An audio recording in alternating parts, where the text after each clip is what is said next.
The universe is a mystery that has always puzzled mankind. How was it created? And who is responsible for creation? In Hinduism, there are many theories about how the universe was created in the earliest days. Let's explore some of them. In Hinduism, the universe is not one single entity. There are an infinite number of universes that are constantly being created and destroyed. In other words, we live in a universe that belongs to a multiverse. A universe will ultimately die, but the multiverse lives on. Lord Vishnu is a personification of this multiverse. According to Hinduism, Lord Vishnu was asleep in the cosmic ocean of all causes before the creation of the universe. His bed is a giant serpent with thousands of cobra-like hoods. The universe was created in a triad of roles: creator, maintainer, and destroyer. Lord Vishnu is the maintainer. Lord Brahma is the creator. Lord Shiva is the destroyer. The universe was created through the actions of Lord Vishnu, who slept and let a lotus bloom from his navel. The lotus stem represents the creation of the universe, while Brahma is found at the flower's center and represents the creator. The time it takes for one universe to be created and the next one to end is also the duration of one breath of Lord Vishnu. When he exhales, thousands of universes come into being and a new Brahma is born in each one. But when Lord Vishnu inhales, all universes get sucked in and Brahma dies. Lord Brahma represents the universe that we live in. He creates all life forms and is responsible for the physical world that we live in. Lord Vishnu is the personification of the eternal multiverse.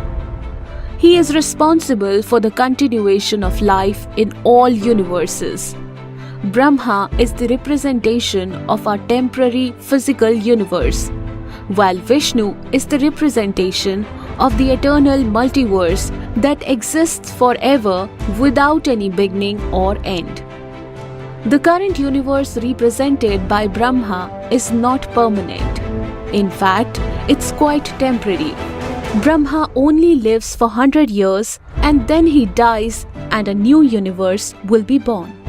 Now, let's talk about time measurements. Brahma lives for 100 years and each year of Brahma has 360 days. And we are currently on the first day of the 51st year of his reign. There are day and night. During the day, Brahma creates life, and during the night, all life he created is absorbed back into him. Therefore, we will only be there for this day of Brahma, which is the first day of his 51st year. But don't be sad. Let me promise you that this is quite a long day. Yug, large units of time. Think of Yug as a unit of time that is measured in thousands to millions of years. The Vishnu Puran, an ancient Hindu text, has details about these Yug measurements. A Mahayug is made up of 4 sub-yugs that are distributed in the ratio of 4:3, 3:2, 2:1. In a Mahayug, the Kali Yug is the shortest yug and lasts for 432,000 solar years, followed by the Dwapar Yug, which is twice as long as 864,000 years. Then there's Treta Yug at 12,96,000 years, and finally the Satyug, which is 17,28,000 years. So in all, a Mahayug on Earth lasts for 4.32 million years. Manvantar. The next major unit of time after a Mahayug in ancient Indian text is called Manvantar. At the beginning of a Manvantar, new life forms are created, and at the end of it, those life forms are destroyed. This is how the cycle of life goes on in the ancient Indian texts. One Manvantar is said to last for 71 Mahayug, or 71 multiplied by 4.32 million years. This works out to be around 306.72 million years in total. According to these ancient texts, all life on Earth will eventually be destroyed after 306.72 million years of evolution. Interestingly, around 252 million years ago, the Earth experienced its largest mass extinction event. Most species on Earth were killed, including nearly 90% to 96% of all insects. This was also the only mass extinction period of insects on Earth. After each mass extinction of life forms, there is a period of recovery called Sandhikal. This period lasts for one Satyug or 1.728 million years. According to the latest estimates from modern science, it is believed that it took around 10 million years for life on Earth to recover after the Permian-Triassic extinction event. As you can see, it took our planet 10 million years to get back to its feet after suffering the greatest mass extinction in history. Kalp, Day of the Brahma or Universe. The universe has a day too. Just like our day on Earth is called Kalp, the time period for one Kalp is said to be equivalent to 14 Manvantars and the Sandhikal. So, there are 14 Manvantars and 15 Sandhikals in a Kalp. During the Sandhikal before the first Manvantar, no life has evolved yet. So, one Kalp equal to 14 multiplied by 306.72 million years plus 15 multiplied by 1.728 million years, which makes it one Kalp equal to 4.32 billion years. On the universal scale, one day is said to be 4.32 billion years long. This day is divided into a period of creation, where life forms are created, and a night period during which no creation takes place. Each of these periods is also 4.32 billion years long. In other words, one day of Lord Brahma on the universal scale is 8.64 billion years long. It's interesting to note that, according to modern scientific discoveries, the oldest life form on the Earth is 4.28 billion years old. Mahakalp, Kalp. A unit at universal scale is further extended with days and years similar on Earth, so that a month at the universal scale is 30 Kalp, that is 30 universal days, and a year at the universal scale is 12 such universal months. This enables life forms to rise and fall in accordance with the karma they have earned.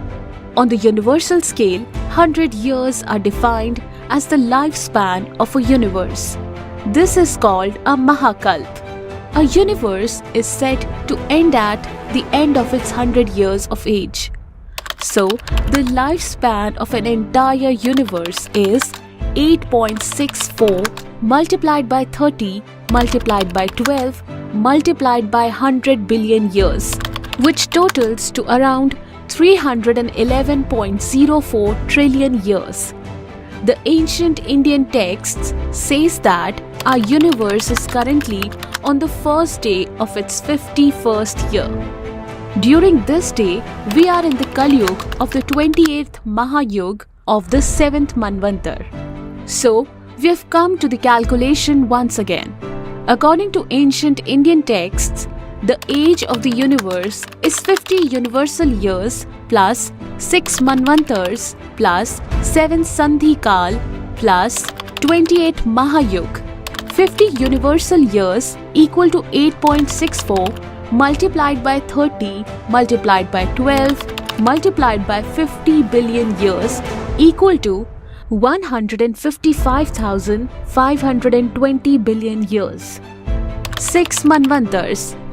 6 multiplied by 306.72 million years equal to 1840.32 million years. 7 Sandhikal. 7 multiplied by 1.728 million years equal to 12.096 million years. 28 Mahayug. 28 multiplied by 4.32 million years equal to 120.96 million years. So, the age of the universe as per ancient Hindu texts is 157.49 trillion years. Modern science tells us that the universe is around 13.799 billion years old. However, ancient Indian texts predict a much longer timeline. Ancient Indian texts says that the age of the universe is around 311 trillion years. This video is only an attempt to appreciate the great scale of time on which ancient Indians were working. We do not come across any other ancient civilizations that talk in terms of billions or trillions of years of calculations with specific names given to such large periods of time. Like the famous American cosmologist Carl Sagan said in his book Cosmos, the Hindu religion is the only one of the world's great faiths dedicated to the idea that the cosmos itself undergoes an immense, indeed an infinite, number of deaths and rebirths. It is the only religion in which the time scales correspond to those of modern scientific cosmology. Its cycles run from our ordinary day and night to a day and night of Brahma, 8.64 billion years long, longer than the age of the Earth or the Sun, and about half the time since the Big Bang.